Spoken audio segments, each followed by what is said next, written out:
The theme for Northwest Folklife is Youth Rising. Y'all know that? Yep. And when youth rise, all sorts of trouble happens. The story I'm going to tell you is about some youth who were rising. But really, did they get in trouble, or was it somebody else? And one of the things we all have in common in our youth, in the Northwest and the Northeast, are blackberries. The curse and the cure for many. My mother was a very honest person.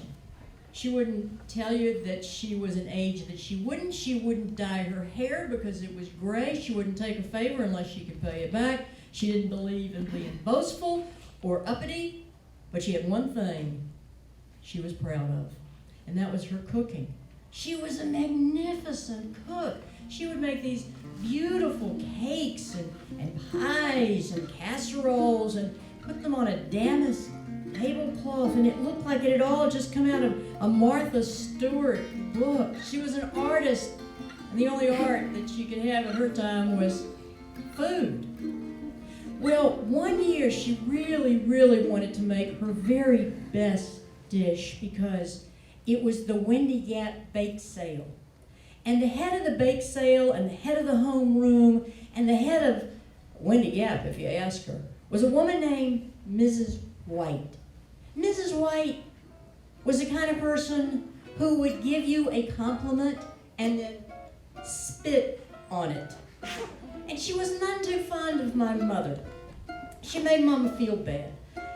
For instance, when my brothers won the city-county tennis tournament, Miss White said to Mama, "It's such a shame you can't afford to go to the country club and have lessons for the boys. They're so good." That was a shame, all right. So Mama wanted to make a dessert for the bake sale that would just be nothing could rival it. Mrs. White would even have to say it was good. And she had practiced and she practiced, and Daddy was really happy about this because he was eating all of the failures and loved every one of them. But time was running out. It was the day before the bake sale. Mama still hadn't gotten the exact right recipe. She took the kids and said, "Get out of my hair, get out of here." And my brother picked up a empty pail, and we went off to the woods to see what we could find. And I didn't like anything better than tagging along after my big brothers. And we would go climbing up the hills and sliding down, and we got to the blackberries. Oh, we were ripped and we were torn. Our clothes were cut and we were cut. And it just looked like blood running down my arms, which is what gave Brother Shack the idea. He took that berry juice and he put it this way, and he put it all down my little body and down my face, and then he scoops me up like you would on the way to the morgue, and he carries me into the kitchen, and it had the desired effect. Mama jumped 10 feet up in the air, and you could have heard her yelled in Minnesota, which made me laugh, which made her know it was a hoax, and she nearly ate her own children. But Shaq stopped her. He put that bucket of blackberries in front of her for the bake sale, Mama. And you could see the Mama churning. You could see the Mama wheels going round and around. Out. Get out of my kitchen. And we left very quickly. And the smell of flour and butter and confectionery sugar, it floated through the house. We ate sandwiches for dinner, which didn't make Daddy happy, but Mama was not letting anybody in her kitchen. We watched Perry Mason, and we waited, and we waited, and we kept smelling sugar, and finally Mama came and got us, and we went in the kitchen, and there on the old maple kitchen table was this beautiful cake. It just rose up and up and up. And on the top was a crown of blackberries, the likes of which you have never seen. And then we looked at it, and a most unusual thing happened. The blackberries started to sink. They went down and down.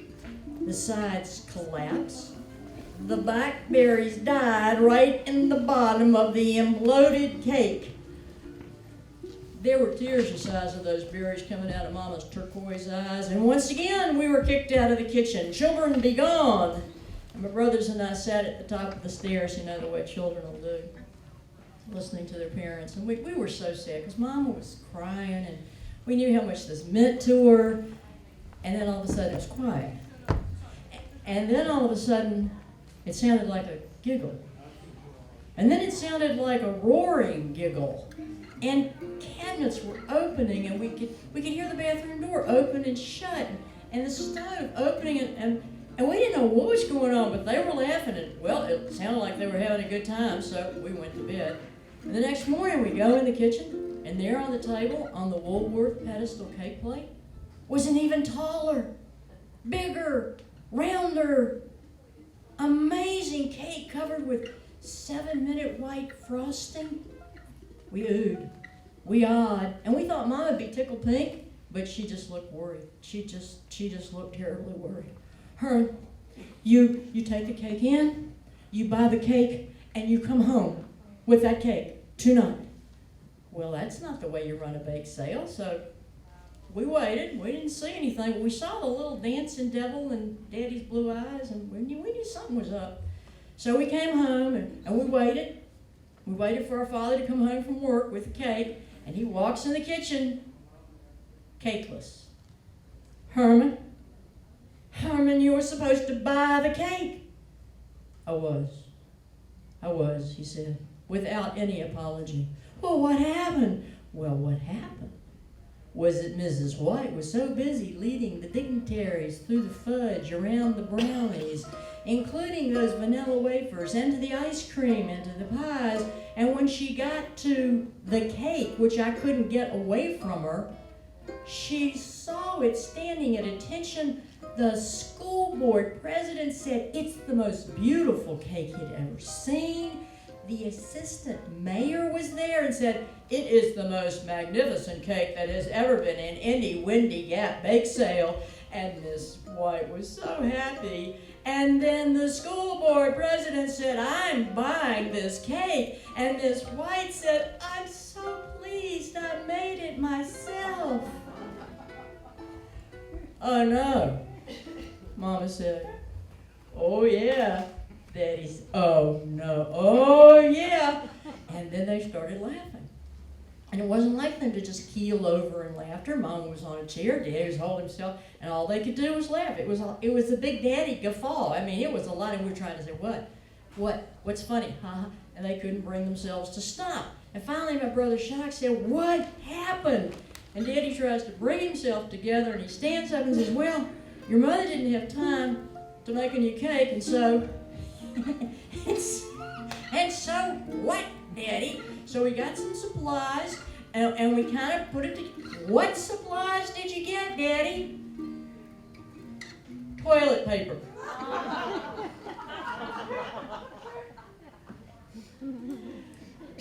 They had gotten rolls of toilet paper. Daddy had arranged them around as a cake, taken toothpicks and held it together. And Mama had frosted it with 7-minute frosting. She had taken the rest of those blackberries and made a crown, and then made a little skirt that came down. And as we thought about all of those dignitaries cutting into Mrs. White's cake and eating toilet paper, we laughed. And we continued laughing. Daddy, of course, had to stop because it was a teaching moment, and he never missed one of those. And he taught us the value of telling the truth, and we got that because I was in college before I realized that when one said White lied, they were not referring to Mrs. White, who we thought of every blackberry season without fail, and she never said anything ugly to my mama, not ever again.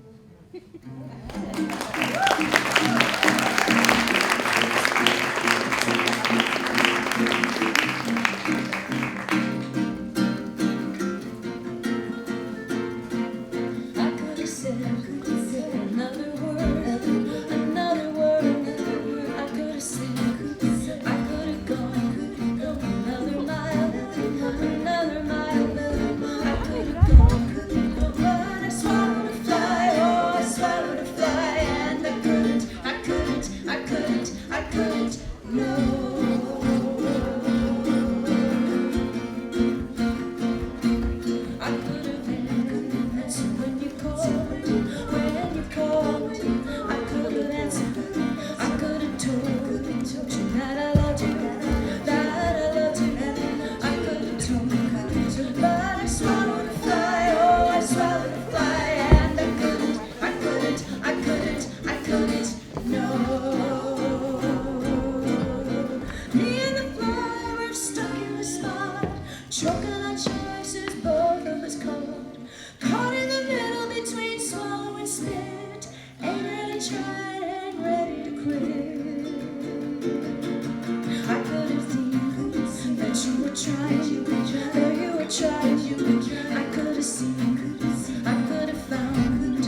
I never had much good to say for the four-leaf clover. I don't know if it's because I didn't have the patience to look for them or if I just didn't think they were so lucky. But my mother could spot one from a mile away, and she loved four-leaf clovers. Every year, just about Memorial Day, it was a ritual. She took all the bedding out of the rooms, hung out the blankets and the pillowcases, and there were it looked like a patchwork quilt in the yard because of all the blankets and everything. And then she'd sit us down on one of the old army blankets, and we'd look, and we'd look, and pretty soon, I found one. And she'd get the first one, and she'd make it very special, couldn't break it.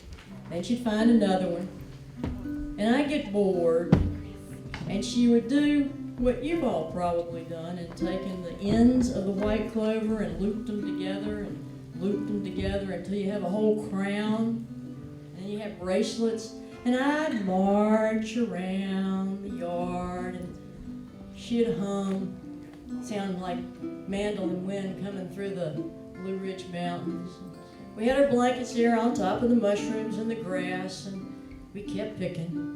And each one of them very, very solid, very taken good care of, because they were going into the dining room. And once she had enough, we went in the dining room, and she had a book. It was a skinny book. It was red velvet. It was already worn out by the time I was there. And on the outside it said autographs. This is pre-Facebook. It's when kids passed around their autograph books and collected the autographs of their friends.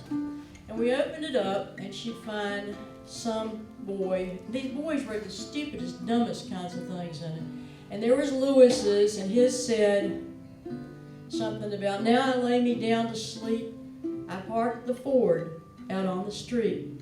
If it should go before I wake, please, dear God, put on the brake. Your friend." And a few four-leaf clovers went in by his. And then a few pages later, there was Codfield. And Codfield, I didn't like Codfield. It was dark ink, and he said, "God made apples, God made trees, God made girls for boys to squeeze."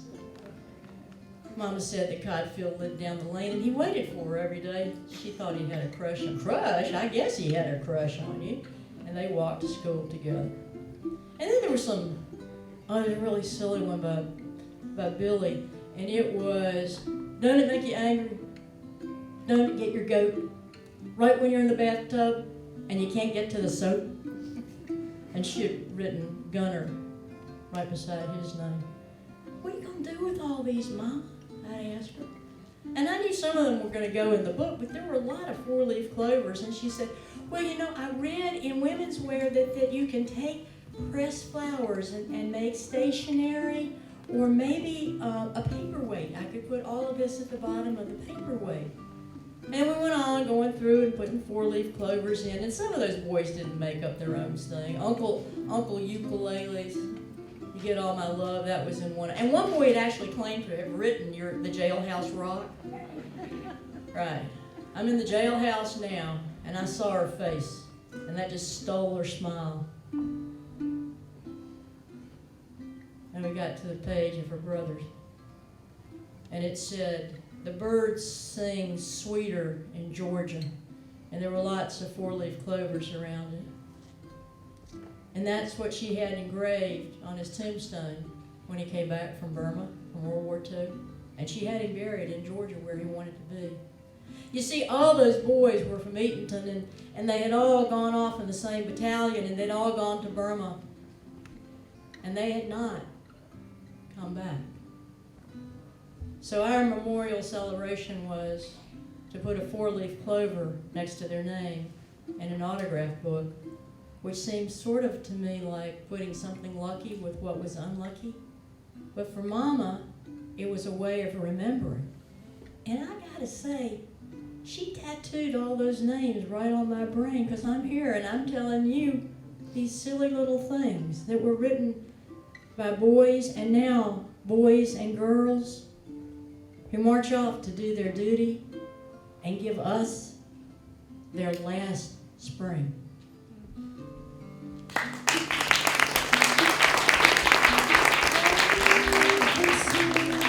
You uncrumbled from the ground, come in the side door, sit your body down, smell of tobacco, flicker of the flame, snap of the lighter, written with your name. I'm an acorn that fell far from the tree. Still the root grows the same for you and me. Here's your mandolin, won't you sing and play?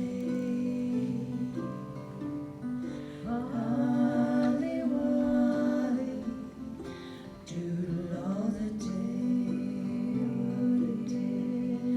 oh the day,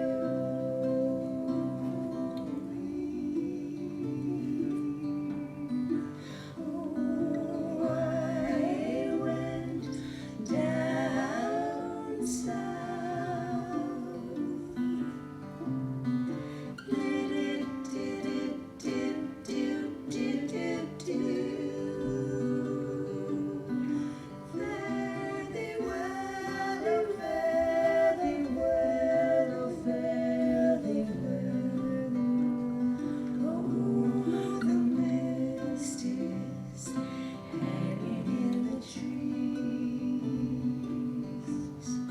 Mushrooms rise from beneath the rotting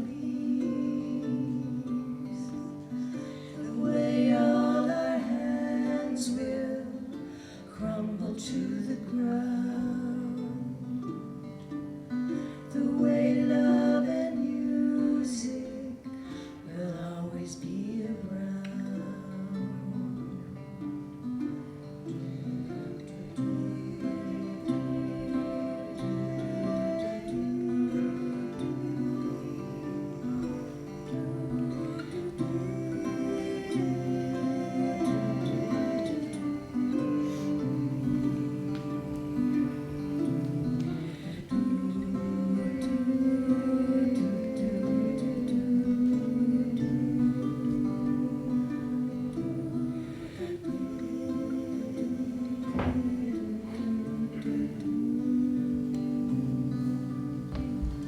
I didn't buy my own clothes till I was 28 years old. Now, it's not that I didn't want to. I needed clothes. I could buy them. But my mother bought them for me.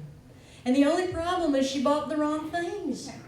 She bought things that held your arm, you know, peasant blouses with elastic on it, scarred me terrible. And then she would buy pinafores and things that scratched every ounce of your body. And then there was lace. It was lace dresses up to here, out to lace all the way to my chin. Look at me. Would you put me in lace?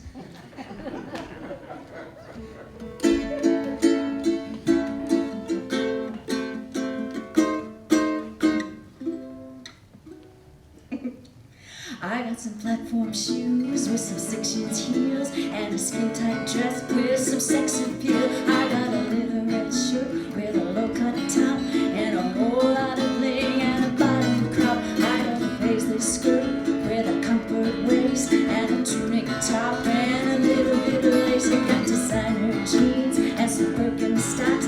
Got a cheapo tank and a chartreuse Crocs. So then it's, where'd you get that perfect dress? And look at me, I'm such a mess. And where'd you find those perfect shoes? And look at mine, my shoes are used. Where'd you find the perfect hair? Oh, it fell out. Well, I don't care, cause I'm not wearing that. I'm not wearing that. Oh, cats don't grow, chicks don't know, chats don't know, that don't go. News just blows and the hell don't snow. You're not yodeling, I'm not wearing that.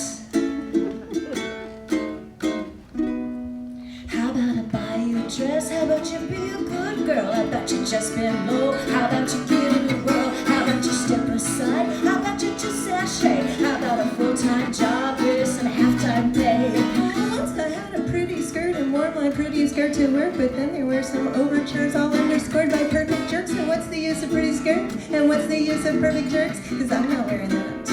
I'm not wearing that. Oh, cats don't grow, chicks don't know, chats don't know, that don't go.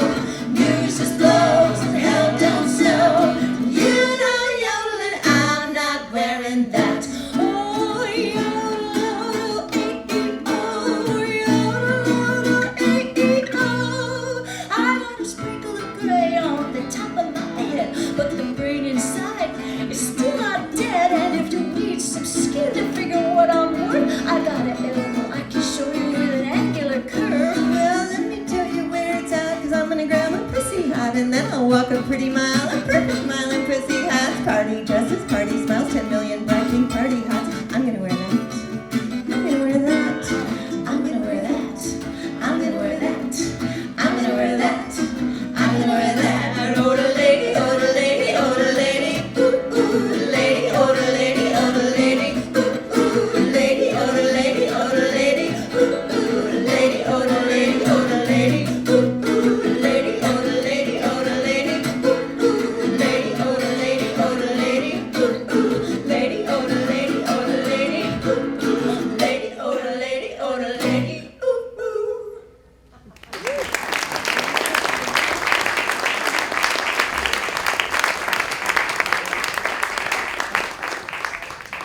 Thank you all very much. That is our set. I want to take just 1 second to thank the Go Janes.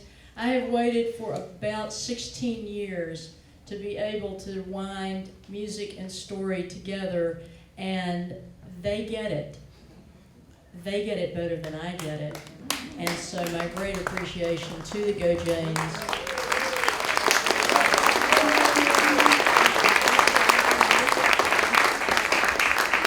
There will be a CD coming soon, and you definitely will hear it on KBCS. Love you all. Thank you very much. Thank you for coming. There's great storytelling coming up. Stay put.